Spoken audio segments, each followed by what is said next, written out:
welcome to your Monday Futures Market Outlook for May 23rd, 2011. This is Patrick Sresna. For those of you that have not had the opportunity to try eMiniSource.com's trading room, a 5-day complimentary membership is available on the website. As always, we start off with a weekly chart of the S&P 500 going back 3 decades, and when we plot an 80-week moving average on there, it does a very good job to depict the bull and bear market cycles the market has gone through. A year and a half ago, we bullishly crossed above that 80-week moving average, and we more or less have now stayed and consolidated above there. We really at this stage have now hit some of the upside targets for this move, and so we're anticipating there to be some sort of a corrective pattern coming off what we think are going to be the highs of the second quarter, or maybe the highs of the year, off of about the 1370 level. Really at this stage, a correction even down towards 1200 would not only keep us above that 80-week moving average, but just simply act as a good, healthy market correction, which probably will emerge as a buying opportunity many months from now. Overall, we remain intermediate bullish on the market with short-term risk. Just to review our key intermarket observations, again, we don't want to change our bigger picture intermediate bullish bias on the market.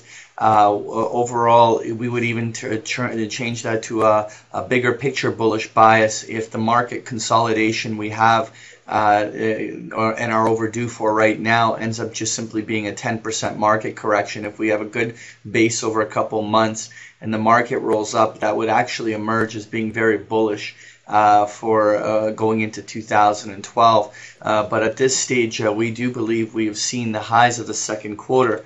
We are anticipating that market top to have come in somewhere around 1350, 1380, and we now have seen that high come in.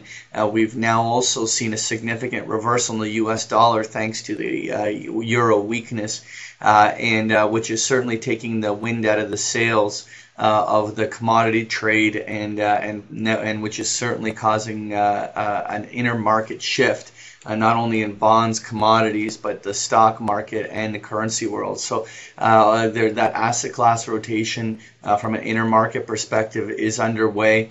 And we believe that the correction that we're seeing right here is one that should play out over a multitude of months and probably take us deep into the summer in a number of corrective patterns in everything that we've seen transpire over the last year. At some juncture, we'll have to reevaluate the situation of the market in midsummer and see whether or not that was sufficient to actually begin the next major buying opportunities, but we'll get there over the next few months. When we take a closer look at that S&P 500 on the daily charts, you can see that blue zone marked off where we were looking for the highs of the year to come in. We now have distinct reversal patterns. I marked off 2 blue lines, one around the 1340 area where the highs of February and subsequently even the highs of last week were before the market rolled over. If the bulls want to get another shot at retesting the highs of the year, let's say with double tops or maybe even another topping formation with a brief pop to a higher high, that would entail the bulls being able to recover this market at least another solid 20 S&P points from here and actually make a really good push through that 1340 area. That would immediately open the window for a number of topping formations and other things we can consider. But in the same regard, that 1310 level that marked off yesterday's lows, that will be very important, because if we have a failed rally, let's say to 1330, and then rolls back down and breaks 1310, we should find ourselves down at 1290, or even in a bigger picture all the way down at 1250, 1260, probably within even weeks. And so it's very important that if the bulls don't want to give in and let this go, that they reverse this back above 1340 in a short time frame. They don't, then the bears will do some backfilling Next year, I want to take a look at the U.S. dollar index futures, and we really have seen some sort of a short-term bottom on the U.S. dollar. European situation, with the euro actually being the biggest weight in the dollar index, it is very unlikely that on the very short term we'll see the euro recover in any way, and therefore this U.S. dollar reversal, probably we have seen a major low in the dollar. It doesn't mean that the dollar can't down the road make lower lows, but at this point, anticipating, let's say, a lower low in the dollar over the next few weeks or months is not a realistic expectation. Now, we had a bullish breakout above that 76 level. There could be a little bit of backfilling that occurs today, but in the bigger picture, that dollar index could gravitate easily back towards the 77, 77.50 area. Now, even if there is short-term swings down, let's say down to 75, 74.50, it'll probably only emerge as a short-term buying opportunity for the U.S. dollar, as the U.S. dollar probably will be going through this type of corrective wave for at least 2-3 months at minimum. Next year, I want to take a look at copper futures, and there was a very dramatic reversal on Monday on copper, which is sort of lightening up a little bit. But so far, this still looks like a very big topping formation and a rollover subsequently right along these bottom ends here. We're seeing these little flags that keep wanting to roll down. We do anticipate copper to further deteriorate lower. We obviously can't guarantee that there can't be short-term tests still back up into the 410, 420 area, but overall we anticipate and are expecting copper to trade down to 370, 380 on the downside. Next here, I want to take a look at gold futures, and gold is at a very interesting moment. I've only got a focal point marked off by the previous highs at the 1560, 1580. But gold has tried to recover a little bit here, but gold has come right into what we call the retracement kill zone. Really at this stage, somewhere within the next $10, $20 in gold, we'll find some very valuable information.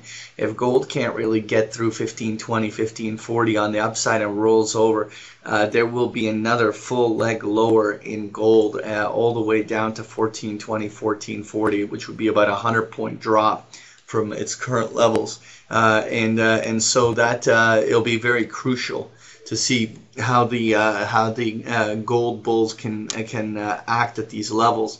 If we have any solid penetration of this 1520, 1540 area, then we could go for a double top retest along 1516, 1580, but with the underlying U.S. dollar being in this rally, I would be very skeptical of the sustainability of any rallies in gold beyond just creating topping formations along the upside here.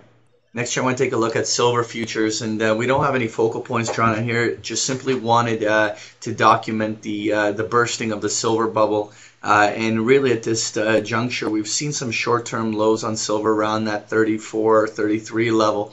This stage, while gold is retracing higher, it's quite possible silver can make its way still back to 36 to 40 on the upside. Ultimately, again, I would not trust any rallies in silver, and at this juncture, any rallies in silver probably will emerge as an opportunity to unwind long positions that you were trapped in, or subsequently create new shorts.